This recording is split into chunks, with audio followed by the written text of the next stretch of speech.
قرآن پاک میں اللہ کے ہاتھ کا بھی ذکر ہے، اس جگہ پر، اور آسمان کو ہم نے اپنے دونوں ہاتھوں سے بنایا. آپ کہہ رہے ہیں کہ اللہ کا ہاتھ سے مراد اللہ کی قدرت ہے، جبکہ کچھ لوگ یہ عقیدہ رکھتے ہیں جو لوگ کہ اللہ کے ہاتھ سے مراد امیر المومنین ہے حضرت علی ابن ابی طالب، اور یہ وہ مراد لیتے ہیں اور کہتے ہیں ان کا لقب بھی تو ید اللہ ہے. اور دوسرا یہ ہے کہ سدرۃ المنتہا کیا ہے، اور امام حسین علیہ السلام کو سدرۃ المنتہا کا بیٹا کیوں کہا جاتا ہے. ٹھیک ہے، اور یہ تھوڑی سی وضاحت کر دیں، اس کے بعد ایک سوال ہوگا. میں بتا دیتا ہوں.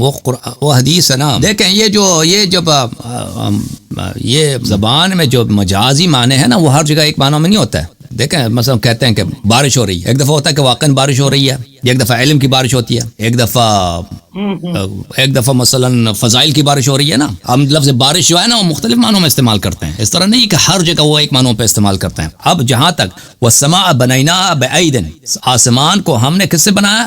دو ہاتھ سے نہیں، ہاتھوں سے بنایا. بلے وما منعك ان تسجد لما خلقت بيدي یا ابلیس ما منعك ان تسجد لما خلقت بيدي. اے ابلیس، تجھے کس چیز نے منع کیا کہ تو نے سجدہ نہیں کیا اس کے سامنے جس کو میں نے اپنے دونوں ہاتھوں سے خلق کیا ہے.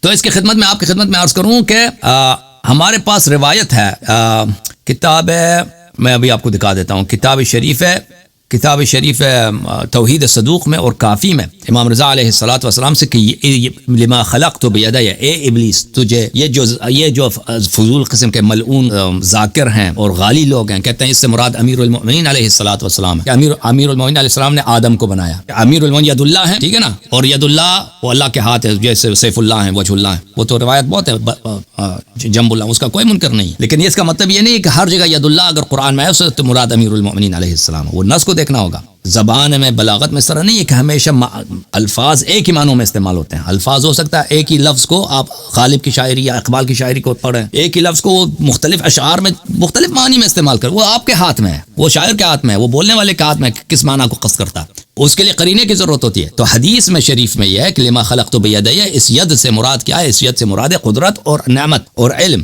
میں آپ کو دکھا دیتا ہوں کہ جس کو میں نے اپنے قدرت سے بنایا، اپنے طاقت سے بنایا، اپنی حکمت سے بنایا، اس کے سامنے ایک منٹ میں آپ کو حدیث دکھا دوں، یہ مراد ہے. ٹھیک ہے نا. دیکھو میرے محترم، یہ کتاب ہے توحید صدوق رحمۃ اللہ علیہ. اب غالیوں نے شروع کیا صدوق کو گالی دینا، لعنت اللہ علیہم. کلینی کو گالی دے دو، صدوق کو گالی دے دو. یہ بہت سارے غالی ہیں نا، وہ کیونکہ نہ حدیث کا جواب نہیں دے سکتے، پر وہ کلینی اور صدوق کو گالی دیتے. یہ کتاب ہے التوحید للصدوق رحمۃ اللہ علیہ، چاپ دار المرتضی، شیخ صدوق رحمۃ اللہ علیہ کی کتاب چھپی ہے سنہ 2008 میں دار المرتضی بیروت میں. یہاں پہ ایک باب ہے، باب تفسیر قولہ عز وجل، اللہ تعالیٰ کی اس آیہ مبارکہ کا تفسیر. یا ابلیس ما منعک ان تسجد. حضرت امام باقر علیہ الصلوۃ والسلام، امام باقر علوم الرحمن علیہ الصلوۃ والسلام کی بارگاہ میں نے عرض کیا یہ آیت کی تفسیر کیا ہے. یا ابلیس ما منعک، تجھے کس چیز نے منع کیا؟ ان تسجد لما خلقت بیدی، کہ تو سجدہ کرے اس کے سامنے جس کو ہم نے اپنے دونوں ہاتھوں سے بنایا. یہ اللہ کے دونوں ہاتھ سے کیا مراد ہے؟ فرمایا الید فی کلام العرب القوہ والنعمہ. ید سے مراد عربی زبان میں عرب جو ہے کہ مثلا آپ اردو میں بھی کہتے ہیں نا کہ حکومت جو ہے پیپلز پارٹی کے ہاتھ میں، پیپلز پارٹی کا ہاتھ نہیں ہے، اس کے یعنی اس کے طاقت میں، اس کے کنٹرول میں. تو عربی زبان میں قوت کو بھی بولتے ہیں، نعمت کو بھی بولتے ہیں. پھر امام علیہ السلام نے فرمایا کہ القوہ والنعمہ واذکر عبدنا داؤد ذی الاید. قرآن مجید کی آیا ہے سورہ مبارکہ، کون سا ہے؟ سورہ مبارکہ صاد آیہ نمبر 17. ہمارے بندے داؤد کو یاد کر جو صاحب ید، صاحب عید، ہاتھوں کے صاحب، دستوں کے صاحب، ہینڈز کے مالک. ہینڈز سے کیا مراد؟ کہ حضرت داؤد علیہ السلام بڑے کریم تھے، مہمان نواز تھے، بڑے صاحب نعمت تھے، اس لیے ان کو یہ کہا گیا. اچھا، وقال والسماء بنیناها بأید، آسمان کو ہم نے ای بقوت، ہاتھوں سے بنایا یعنی قوت کے ساتھ بنایا. وأیدہم بروح من، ایدہ بھی جو ہے کس سے؟ ید سے. ایدہ یؤیدو، یہ بھی ید سے مشتق ہے. ای قواہم، اس کو قوت دی. لفنان عندی ایادی کثیرہ، ای فواضل و احسان. ایادی عربی زبان میں